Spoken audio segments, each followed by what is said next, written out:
¿Qué tal? ¿Cómo les va? Muy buenos días. ¿Cómo fue anunciado? Recibimos a Arturo Echevarría, el presidente de la Junta Nacional de Salud. Vamos a conversar de varios asuntos. ¿Cómo le va? Gracias por venir.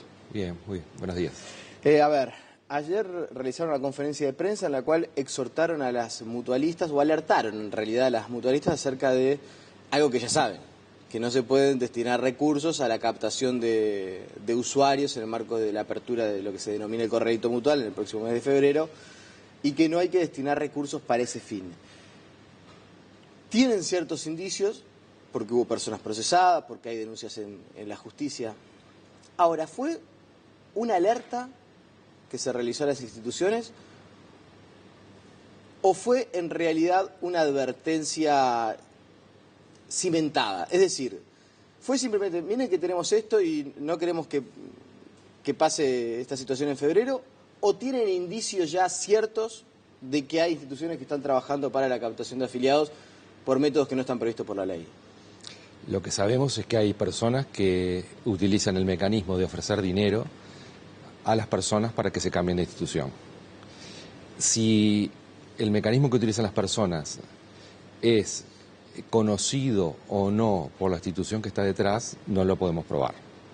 Lo que nosotros hacemos es alertar de que a través de un mecanismo que para la institución puede estar pensando que no está cometiendo ningún delito, porque lo que está haciendo es contratando una fuerza de ventas para que ofrezca su institución, no se produzca un delito penal que es ofrecer dinero para cambiarse. Y yo, mutualista, si contrato a Arturo Echevarría porque quiero que me haga una campaña en el marco de la apertura del corralito mutual en febrero, quiero que capte usuarios, ¿cómo hago para controlar que Arturo Echevarría no le ofrezca dinero a los usuarios para cambiarse de mutualista?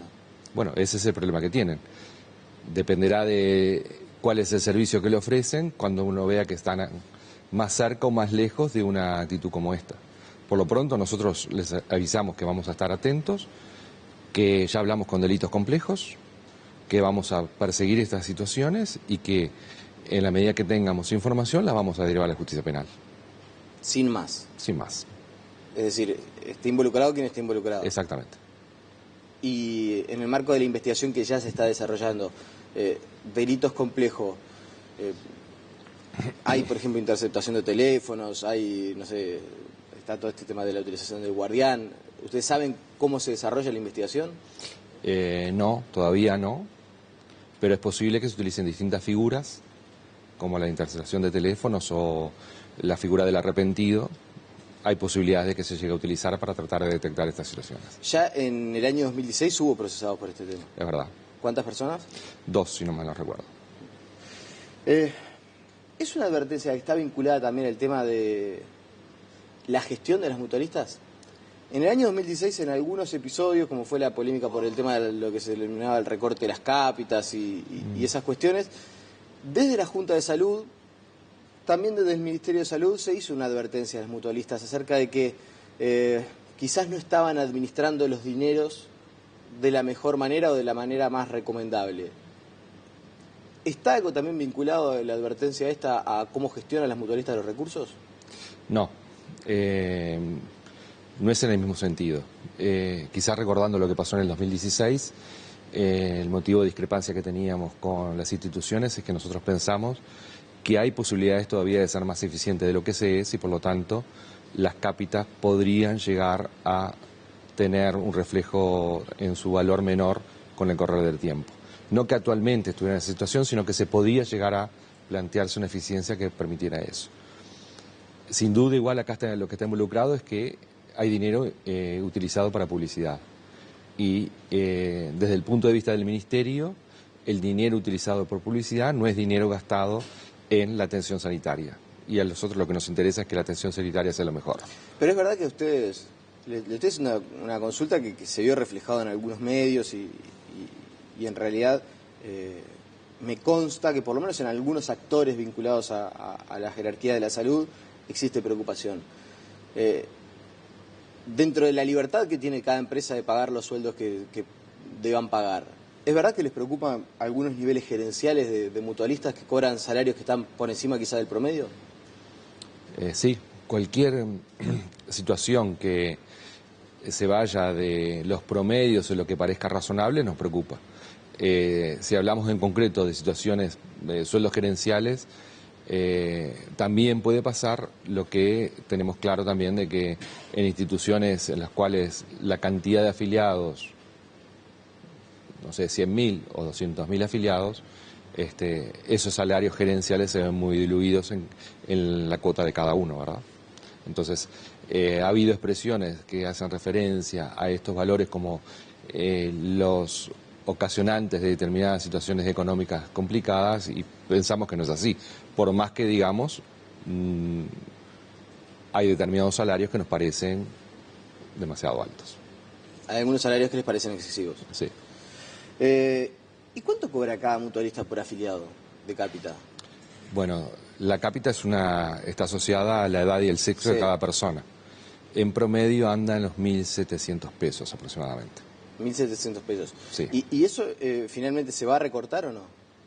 Pues se había Estamos- planteado un recorte entre el 1,5%, 2%. Estamos en una comisión que llamamos técnico-política, por lo cual participan gente con conocimientos, contador, economistas, para tratar de hacer los cálculos nuevamente en conjunto con las instituciones, y el resultado de esa comisión va a ser la que va a determinar si estamos en condiciones de bajar o no el valor de las cápitas. Pero ustedes mantienen la visión de que, por esto que mencionaban, porque quizás hay gastos que se podrían mejorar, o la eficiencia de la gestión se podría también de alguna manera perfeccionar, ustedes siguen planteando que quizás pueda haber un recorte de las cápitas. Sí, el cálculo que nosotros hicimos tiene incluido determinados parámetros que hacen al cálculo mismo acerca de cómo se determina, y estamos discutiendo esos parámetros con las instituciones. Pero ustedes le dicen a las instituciones, miren, a mí nos parece que acá y acá están gestionando mal. No. Es resorte de cada una de las instituciones. Lo que hemos hecho son métodos estadísticos para tratar de encontrar un mecanismo que nos permita de alguna manera medir la eficiencia, pero no concretamente meternos en cómo la institución gestiona. La microgestión de la institución le pertenece a la institución. Claro. Y en esos datos estadísticos, ¿cuál es la principal falencia de gestión o el principal aspecto que ustedes creen que se podría mejorar? Es que no se mira así. Al hacer un cálculo del costo de cada una de las intervenciones que realizan las instituciones y estadísticamente cortar los desvíos que tienen en función de una media, lo que nosotros creemos que estamos haciendo es un cálculo de eficiencia, pero no exactamente sobre cada uno de los aspectos de la gestión. O sea, es en términos generales y no en términos particulares sobre determinadas actividades. Claro, a ver si logro comprender la idea. Ustedes lo que dicen es, nosotros recortando las cápitas, una mutualista con X cantidad de afiliados igual podría funcionar con todos los servicios más allá de cómo lo haga. No, nosotros decimos, el costo de la atención ambulatoria para las 43 instituciones está en un rango de entre de 1 y 2. Pero hay instituciones que están en 0,8 y hay otras que están en 1,25. Recortemos esos valores que están por fuera de los rangos que parecen razonables y hagamos una media o un promedio del resto de los valores. Con esos cálculos hemos determinado que en términos generales podría llegar a bajar entre 1 y 2% el valor de la cápita. Bien, y eso es lo que siguen manteniendo. Mucho se habla acerca de un término que a ustedes no les gusta, es el tema del déficit del FONASA, que era previsto, que ya se sabía que cuanto más universo de personas se incorporaran al sistema, esto iba a acrecentarse. ¿Tiene alguna estimación de cuánto fue el déficit del 2016? No la tenemos todavía y no nos gusta por el concepto que trae atrás. O sea, hablar de alguna manera de déficit es hablar de que faltó algo que se podía haber hecho para que no faltara. Y acá lo que hay es un mecanismo previsto de aportes del gobierno nacional a través de rentas generales para conseguir un determinado nivel de atención en salud. Esa es la diferencia. No es que está claro que el gobierno nacional siempre tuvo previsto hacer aportes al FONASA. Está claro que eran crecientes por la medida que se incorporaban determinados colectivos, como el último incorporado en julio de este año, que es una masa de jubilados bastante importante, y por lo tanto en esas concepciones que no nos parece adecuado hablar de déficit. Sí, no es un tema de mala gestión sino que era algo previsto. Es decir. Exactamente. Y el llamarlo déficit como que conlleva el pensar de que hay una mala gestión y que hay algo a resolver para que eso no se produzca más. Eso es lo que no nos parece adecuado en cuanto a la concesión de déficit. No tenemos todavía los valores. La incorporación de julio de este contingente de jubilados, que es el último que estaba previsto, va a generar una mayor diferencia entre los ingresos y los egresos que tiene que cubrir el gobierno nacional. Así que en poco tiempo lo sabremos. Y era 10.000 millones de pesos lo que aportaba el gobierno nacional hasta el año pasado. Y hay estimaciones de que podrían haber 200 millones de dólares más para cubrir en un año completo.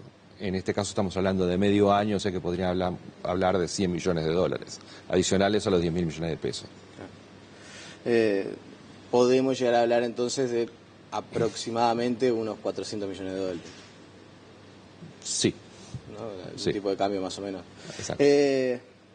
Ahora, la perspectiva, incluso yo estaba repasando para la preparación de la entrevista alguna comparecencia de Martín Valcorba en el Parlamento, y allí se hablaba que el año más complejo iba a ser el 2017, por el tema de la incorporación de los distintos grupos, de culminar el proceso, y allí para el 2017 se hablaba de unos 470 millones de dólares aproximadamente, lo que sería esta diferencia entre lo que aportamos todos y lo que se necesita para volcar al sistema. ¿Se piensa en alguna medida, alguna determinación que permita en un escenario donde ya sabemos que las cuentas públicas se están mirando con lupa en casi todos los rubros, alguna determinación que pueda permitir achicar esta inversión que tiene que realizar Rentas Generales? ¿Hay algún análisis acerca de lo que se pueda llegar a hacer? No.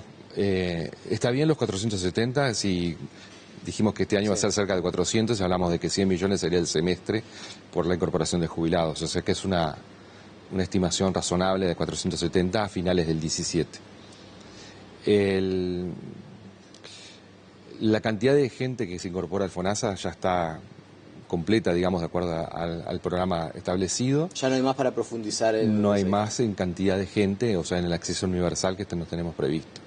Lo que sí hay posibilidades, creemos, es en que esto que venimos discutiendo con las instituciones, de que haya mayor eficiencia y que haya mayor complementación de servicios entre las instituciones, lo que nos permita ahorrar al país, el no ingresar nueva tecnología cuando la que hay es posible utilizar por más de una institución. Ese sería el gran esquema que permitiría lograr reducciones de costos. No son de magnitudes como para los millones de dólares que estamos hablando, pero son cosas que debemos hacer porque permitirían rebajar los costos de la asistencia. Pero a su vez nos proponemos trabajar en una mayor calidad en la asistencia. Y no siempre es posible tener mayor eficiencia y mayor calidad con menores gastos. O sea que la ecuación no sé cómo termina saliendo. Incluso usted dice, más allá de que no se incorporen nuevos grupos al sistema, podría llegar a incrementarse la asistencia del gobierno central en los próximos años, o ser necesario que se incremente. Y sí, supóngase que se incorporen distintos medicamentos, nuevos fármacos a los que están previstos en el sistema, porque se entienden que son importantes que se incorporen, y esos son más gastos para el sistema. Ya es una vía de incorporación de gastos que hoy no se está teniendo. ¿Y cuánto influye en la viabilidad del sistema esto que tantas veces se habla en el Uruguay, por ejemplo, vinculado al BPS, que cada vez tenemos más pasivos y menos activos, que tenemos una población relativamente envejecida? ¿También afecta la ecuación del Sistema Nacional Integral de Salud? Sí, por supuesto. La cápita está calculada en función de la edad y el sexo de las personas, y claramente con la cápita de un hombre entre determinada edad joven y la de una persona adulta mayor hay 4 veces el costo. O sea que estamos hablando, cuando se incorpora una persona a partir de cierta edad, 65 años, el valor de su cápita es 4 veces mayor que el de un hombre y entonces, en la medida que la población se envejece, claramente los costos de salud aumentan. O sea que estamos hablando de un sistema que en algún momento puede llegar a necesitar una revisión. Está en mediano plazo. No, está en continua revisión y... Sí, revisión hablo de... Bueno, no sé, en algún momento casi colapsa el sistema previsional de nuestro país. A ver, no sé si es tan viable que en Uruguay quizás todos los gobiernos en todos los periodos económicos asuman la inversión de 700, 800, 1.000 millones de dólares por año a un sistema de salud. Yo creo que sí, es una prioridad para la mayoría de los gobiernos el tema de la salud. Estamos en términos internacionales en aproximadamente el 9% del PBI gastado en salud, con lo cual nos ubica en un rango de ingresos de los países en los que estamos, más o menos. En Estados Unidos se llega a gastar el 16% del PBI en salud. Países europeos es el 9%, en países americanos hay algunos al 9 y algo y la mayoría están por debajo. O sea que estamos en una relación más o menos normal de gasto de salud del PBI. Por lo tanto, nada hace pensar que en un futuro, por lo menos cercanos, en el largo plazo, no tengo ni idea de lo que puede pasar. Sin duda los gastos en salud se pueden incrementar, dado el envejecimiento de la población, pero no a magnitudes que nos digan este sistema no va a funcionar. Me quedan dos preguntas bien importantes que quiero hacerle. Ayer circulaban en las redes sociales alguna denuncia, incluso lo retuiteaba el presidente del Sindicato Médico del Uruguay, de algo que siempre se habla, ¿no? Lo que indica la ley en cuanto a lo que tienen que cumplir las mutualistas para sacar o dar una orden en el médico y lo que muchas veces pasa de demoras o tiempos que son más prolongados de espera de lo que uno como usuario esperaría. En ese sentido, ¿cuántas denuncias hay por año? Porque más allá de subirlo a una cuenta de Twitter, uno lo que debería hacer es denunciarlo ante el Ministerio de Salud, ¿no? Si tiene alguna duda, llamar y consultar.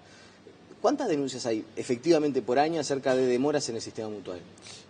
No tengo un registro para poder decírselo, pero sí son expedientes que pasan por mis manos. Puedo decir que no son muchos. No son muchos. 60. ¿Y cuántas 100. de esas son ciertas? Y muy pocas, además de ellos. ¿Cuántas sanciones efectivas se hacen a las mutualistas? Casi ninguna. Casi ninguna porque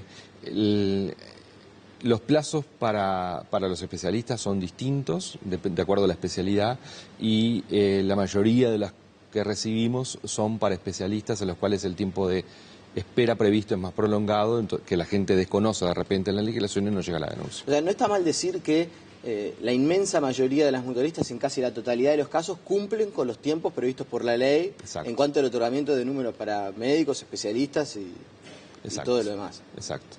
Prácticamente no hay atrasos y no hay situaciones que se... Exactamente, por lo menos a nivel de denuncias recibidas por la FUNASA.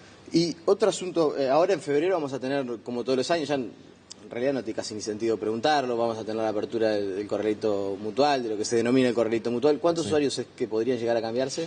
1.600.000 más o menos. El año pasado fue un 4% casi que se... 3,9 fue la cantidad de personas, porcentaje de la población de los que estaban con posibilidades que lo hicieron. Y por fuera del mes de febrero, ¿cuánta gente se cambia de institución? Porque también está, bajo algunas circunstancias, uno puede cambiarse.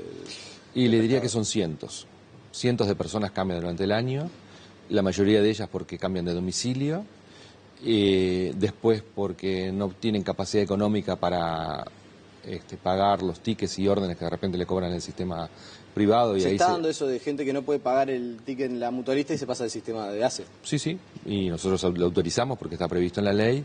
Y la tercera causa es porque su relación con la institución ya es de tal nivel de descrédito que por determinadas cosas que pasaron que solicita el cambio. Y también hay un médico que evalúa si esa situación es real y se produce el cambio. Arturo Echevarría, le agradecemos por su presencia esta mañana aquí en Telemundo. Gracias a ustedes. La pausa y seguimos con muchas más noticias.